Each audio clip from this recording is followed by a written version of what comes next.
Second floor தெற்கு வாசல். வீடு போகியத்துக்கு 4,00,000 ரூபா.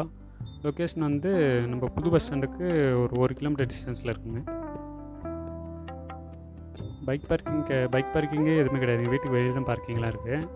புது வீடுங்க, ஓரளவுக்கு புது வீடு. 2 பெட்ரூம் வீடு. ஒரு பெட்ரூம் வந்து 8க்கு 10 வரும், ஒரு பெட்ரூம் வந்து 6க்கு 8 சைஸ் வருங்க. 2 பெட்ரூம் காமனர் பாத்ரூம் டாய்லெட்டு, கிச்சனில் போர் வாட்டர் நல்ல தண்ணி ரெண்டுமே இருக்குங்க.